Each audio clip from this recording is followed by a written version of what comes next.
Hey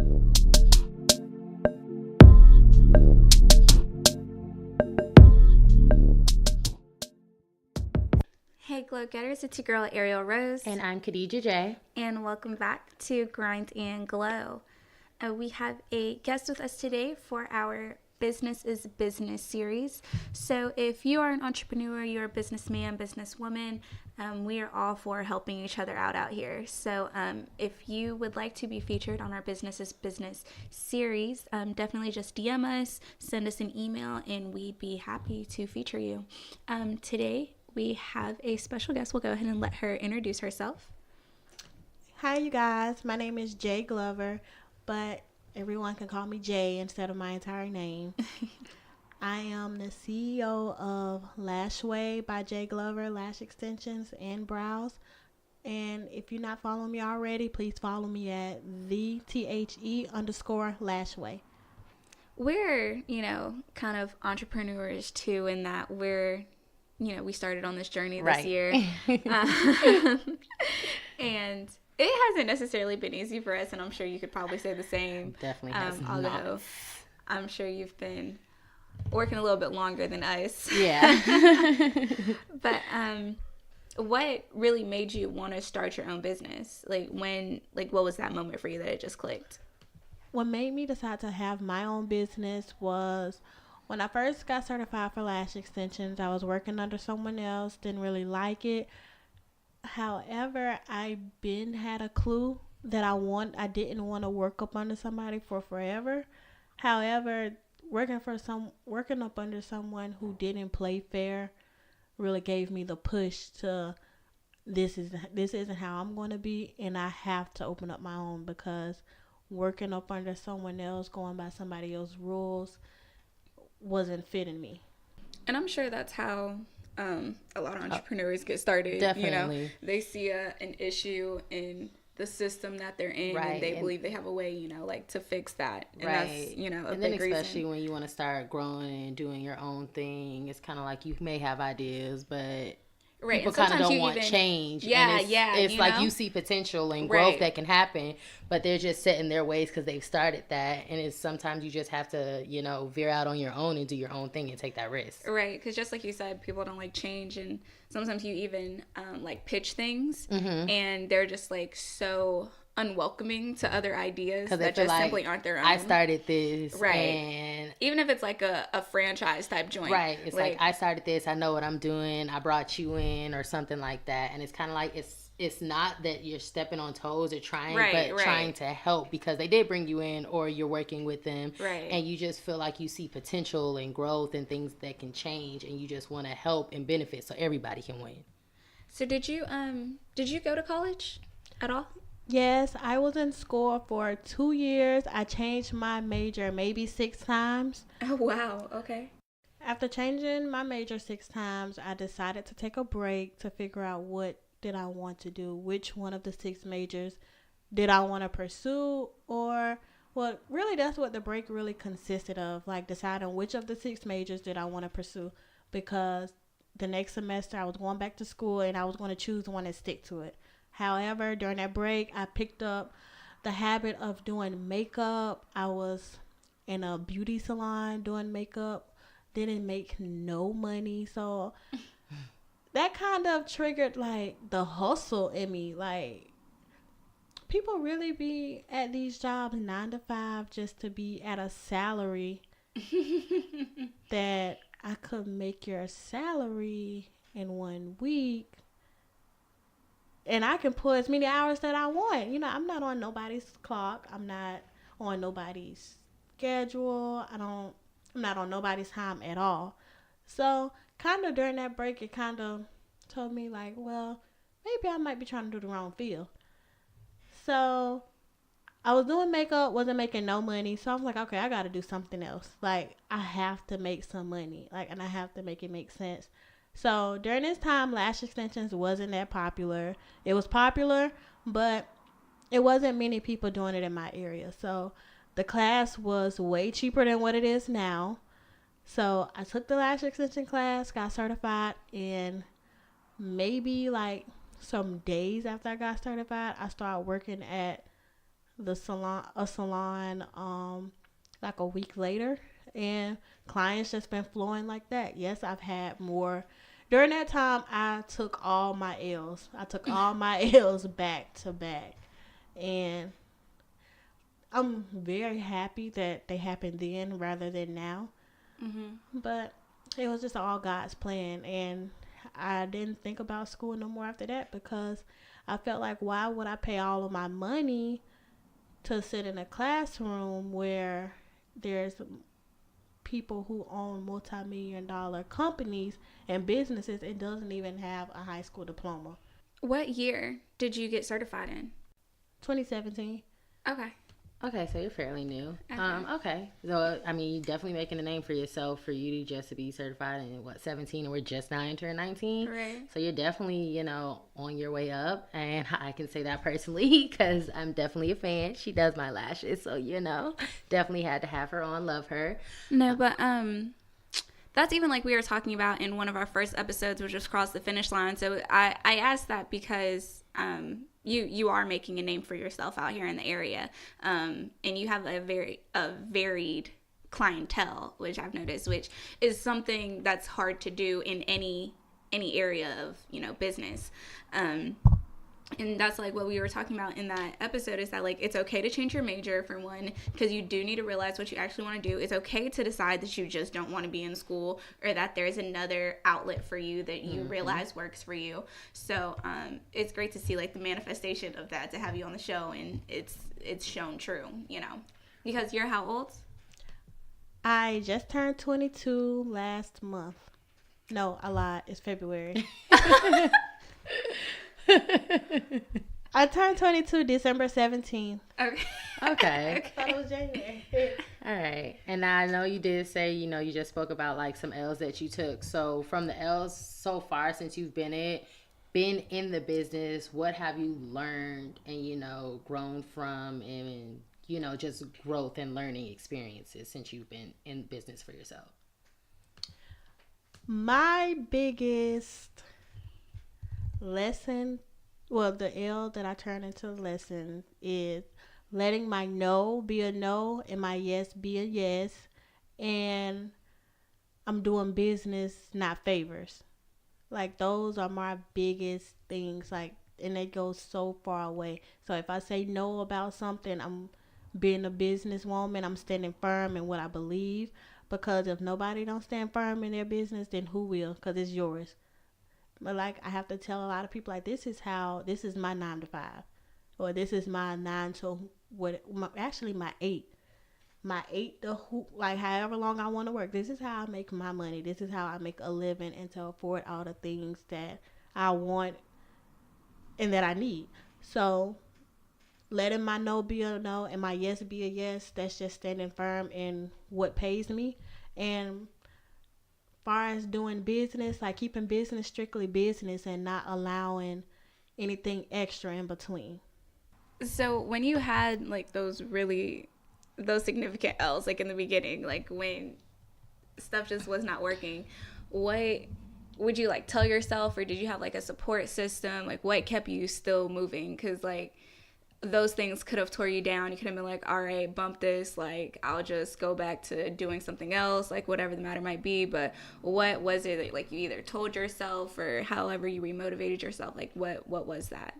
Right, because I know, and we even spoken it, like when we started this, we hit a lot of L's, like a lot of before L's. We even publish anything, before it got like anything, off and running, like it was L after L after L, and we was like, bruh, it cannot be this bad, like ain't no way, like this can't fail. So right, because that's even what I was talking about with a friend of mine who actually, he just opened up a boutique as well, an online boutique, and I was like, she was like, at least you have someone else because you have someone for support.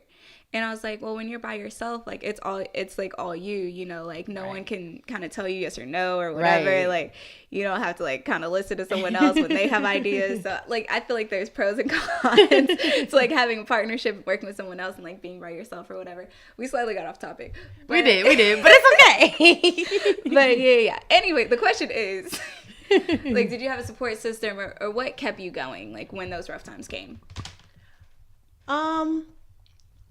I was just kind of floating through the clouds, really. Like, I didn't really have people around me who was knowledgeable about the beauty industry or what I needed to do or things that I should have done that I didn't do. The only people that I had around me that was knowledgeable of that was stepping on my toes. Okay. So it's like I was getting robbed blind. And when I realized, I guess I didn't, like I said, I was really just floating through the clouds. Like, I just didn't know. I didn't see the light at the end of the tunnel. I didn't know my purpose. Like, it was a point where I was just going to find a job and I thought about doing school again. But, of course, like, I didn't get a job because that would have took away from my business. So I was thinking, like, well, maybe this God is trying to tell me something. Maybe it's not meant for me to go on somebody else's job. Maybe it's meant for me to stick this out. Even though, like, I had just got a brand new car, and I'm thinking, like, something has to give. Like, I got this brand new car. Thank God, like, I was able to, to make it across that line with my lash money to do that. Like I was telling KD earlier, I drove my car fresh off the lot, brand new. So now I'm willing to do anything because I can't let my car go back. I'm not doing that. Like, my car would not go back. So, and I just felt like God had something greater even when I didn't see it. So I'm guessing, the faith the size of a mustard seed, like, I literally didn't have, like, I was just there. Like, if you asked me my purpose, I would be like, I don't know. Like, I'm just here. Maybe, like, God just said, I'm just going to leave her right here. She's going to figure it out. And that's exactly what I did. I figured it out. Okay. I mean, I can definitely relate to that because there was a point in time when I was still in school, but at the time I was in between jobs and not working, and I had a breakdown and would talk to my mom, and I just felt like, what is my purpose? I know I'm not here just to go to school. Like, something has to give. Like, all I know is work. I've never not worked and been able to provide for myself, even though my parents do help me. It's like when I hit that, it's like I hit rock bottom. So I'm like, okay, what am I supposed to do now? And it's like I broke down and I had my breakdown, but I was just like, you know what? I can't live in this forever because this is not me. And it's just those moments. You got to pick yourself up because, he's not going to give you anything you can't handle. Right. So you just have to have that faith and know, like, okay, it's going to be okay. So let me just get out here on my grind, do what I got to do. Because, like they say, it's not going to rain forever. The sun is going to eventually have to come out. Right. Right, because that's even like a post we put up the other day as one of our daily inspirations is, like, don't ever think your grind isn't enough. Like, when you know you're, and I say this all the time, like, this is probably on repeat at this point, but, like, when you know you're providing something that like, you're good at, and you're providing a service that other people simply cannot do as good as you, or as frequent as you, or whatever the matter might be, like, there's no reason you shouldn't be doing that, So, like, when you're putting your full effort in it, you're putting your whole grind into it. It's just for that breakthrough to come, but it'll definitely always be there in due time. Now, I know you do have a business, but outside of business, you have your own life too. So kind of how do you manage that business and personal life to where, you can get your hustle, do your business, but still have time to yourself? It's hard. It's not easy because I'm in a beauty field, and the beauty field never sleeps. Like, we are people pleasers. We would do anything for people to like us, to love our work, because you don't want to put a bad taste in somebody's mouth. Because in this industry, when you put a bad taste in somebody's mouth, word of mouth travels. And once you get labeled as somebody who's not so friendly, then it kind of makes you look bad as a business owner because nobody isn't going to want to do business with someone who just I don't know. Y'all get what I'm saying.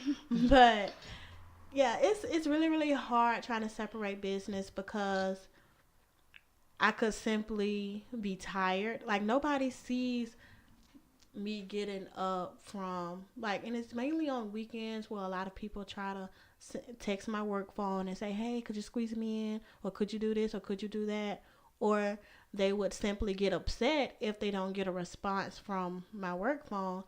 But every hour, each client that I have, I personally dedicate my time to. So I kind of refrain from texting, calling, answering calls, or anything, because when you book my time. So I'm not going to give you half of a service, just throw you on this service and I'm on my phone, I'm doing this, but everybody don't understand what happens behind not answering the phone. They say, oh, she don't answer the phone, or she don't text back, she must don't want this money. People take it a little to the extreme, because money isn't everything. Like, not every dollar is a good dollar. That's facts. That's true. So sometimes you just have to turn down some money for a peace of mind. Like, a lot of people want you to work late after you've been there, because sometimes I be at the shop from 8 a.m. to sometimes 7:30. Like, that's a lot of lashes. That's a lot of people to talk to, and it's draining. And a lot of people don't care. They're like, well, could you please squeeze me in? So when you tell them no, or that you can't do it, they look at you like you're a bad person. But I need a peace of mind too. So it gets really, really hard. So sometimes I just cut my work phone off to refrain from hurting anyone's feelings about turning them around, or just to refrain from even hearing it, or trying to drag myself to do it just to please them. So you mentioned reputation and like how big of a role it plays, but genuinely, like, even outside of your business, like, do you think reputation holds a lot of weight? Yes, because you never take that business hat off, no matter where you go. I'm Lashway in the shop, outside of the shop. I'm Lashway way across the country. I am me. That's something that's just like your name. It's going to follow you everywhere you go. So it's your business. Your business is your name.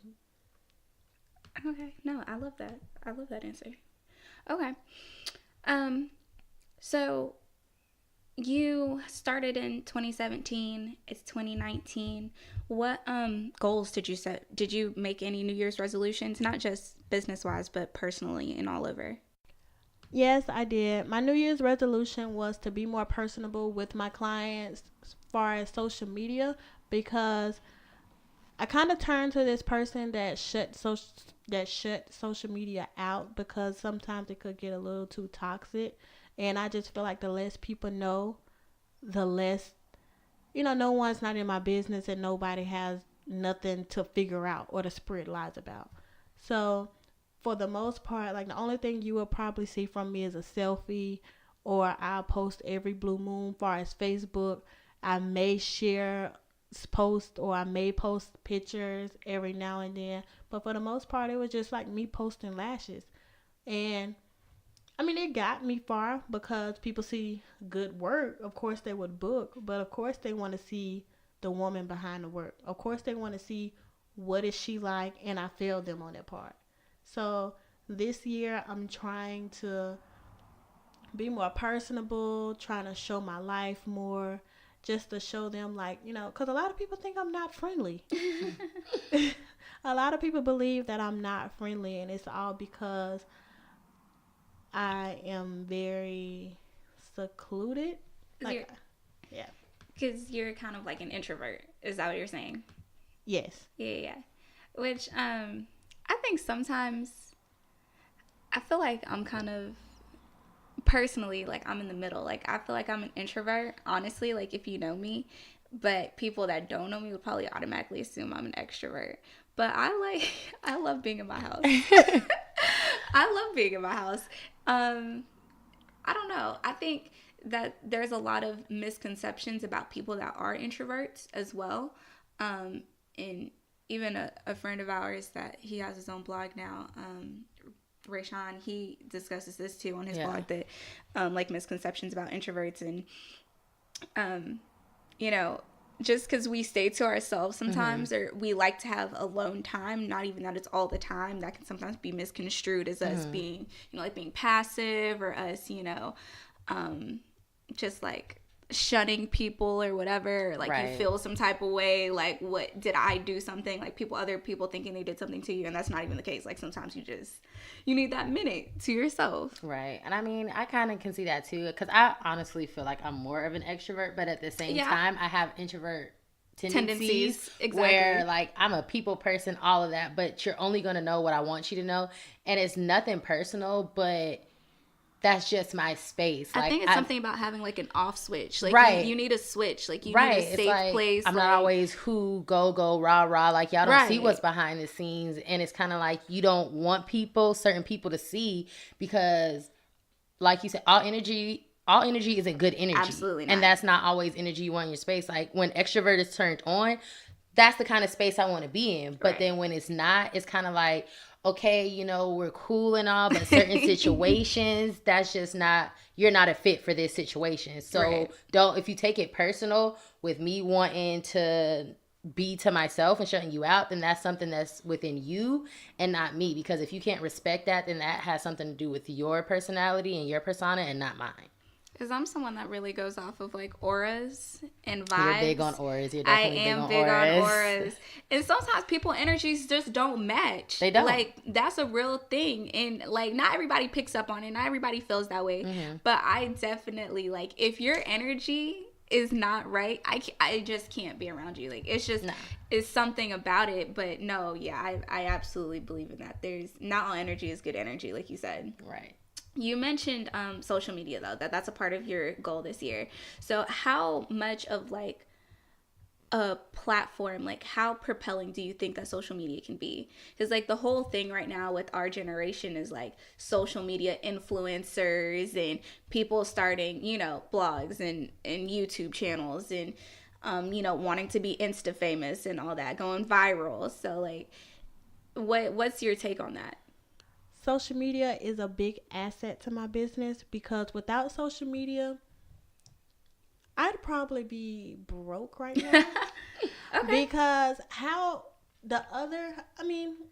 can honestly say I can be I'm very humble and I'm very open and I don't mind.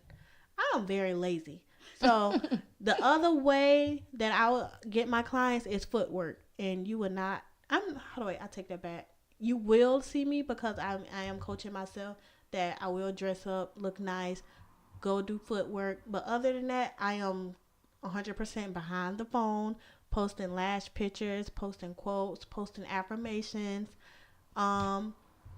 just to get people to get a feel of what I'm like. And obviously you get to see what you're booking as well.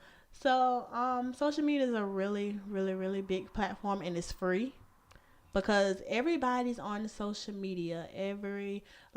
If something goes on, even the news, like anything happens, it goes via social media because it's the biggest platform and it's worldwide. Like you're not limited to anything once it hits the internet. Right.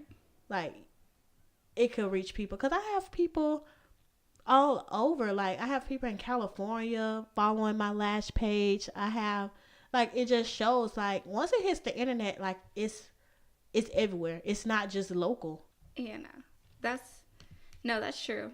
That's like, and you know, when something's on the internet, it never comes off. Never. Right. Like no matter if you try to delete it, like it's still there because somebody gonna Google it and it's gonna pop up even if it's on like page 17. Page 31. It's gonna be there, and somebody out there got the time of day to search through all them pages. Right. Some people get paid just to do that. So you gonna pop up somewhere.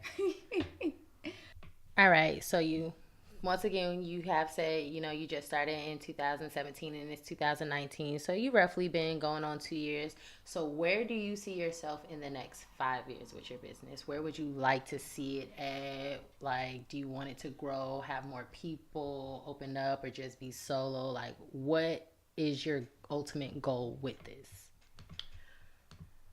My ultimate goal is to obviously be way bigger than now. All I can say is stay tuned and find out. But most definitely know that Lashway will be bigger and better and in a new city.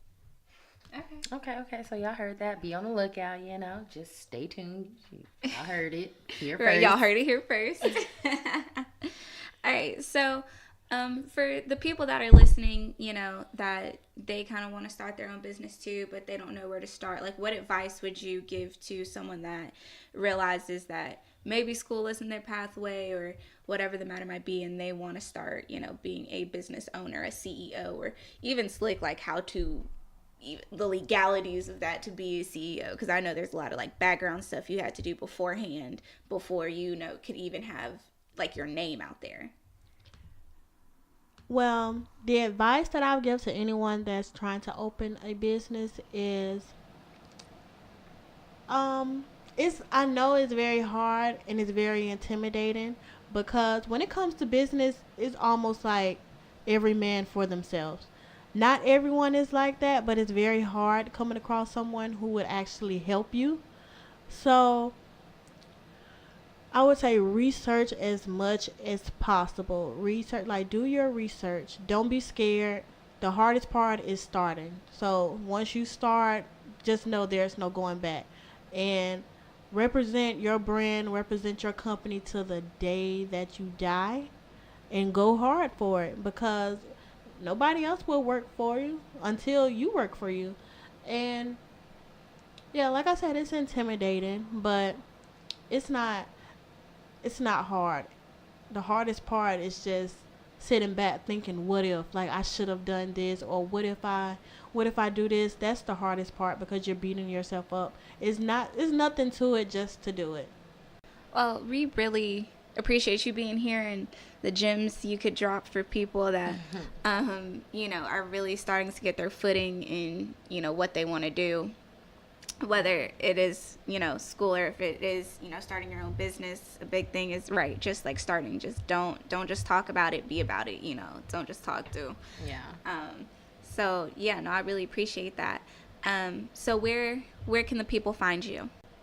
I am located on Washington Road, directly from Applebee's. The address is 3124 Washington Road, Suite E. And when you drive around to the back of the building, you will see my name lettered on the door that says Lashway. Okay, perfect. So like we said at the beginning of the show, if you are an entrepreneur, if you're someone trying to grow your audience, whatever the matter might be, please feel free to leave us a voice message through our Anchor app, send us a DM, or email us at grindandglowpodcast@gmail.com. Remember that you can always listen to us on 8 different platforms, including YouTube, Spotify, SoundCloud, and Google Podcasts. Khadijah? Yeah, I mean, they said it all. She let y'all know, where you can get your lashes done, and she plugged you in on the IG. I'm telling y'all, go look at it, because the work is fabulous. You will not be disappointed. So we just wanted, like she said, like my lovely co-host said, we giving y'all gems. We know so many people with so many talents out there. Absolutely. And I was talking to a friend today, like, if you have a talent, do it, because you're gonna regret, just like she said, working a 9-to-5 and having a talent just to have it. There's so many people that are using their talents to benefit them, to provide their lifestyle. So if you have it, do it. It doesn't matter if the whole world is doing it. If it was put in you to do it, right, guess what? Make it work for you. Grind, hustle, and get it done, because you never know what you're gonna have until you go out there and do it. For sure. And it's not like being an entrepreneur and school are two completely separate things. That's definitely not the case. Like, one of my favorite things I've ever heard was go to college not to see who you're going to work for, but to find people that are going to work for you. Exactly, because prime example, I mean, I started off as a pre-pharmacy major. I finished with an associate's in business and a bachelor's in communications. Starting this podcast, my degree is literally helping us with some of this stuff. So it's like, do something. If you're going to go to school, do something that you know is going to work for you, that you can see yourself doing and that you're going to love. Don't just waste your time and go to school just to say, hey, I went to school. Because even like she said, there's so many people out here that's making money that didn't even go to school. So if you know it's for you, do it. If you know it's not, find what works for you and stick to it. Right. All right. Until next time, it's your girl, Ariel Rose. And I'm Khadijah J. And remember, the harder you grind, the brighter you glow. See you later, Glow Getters.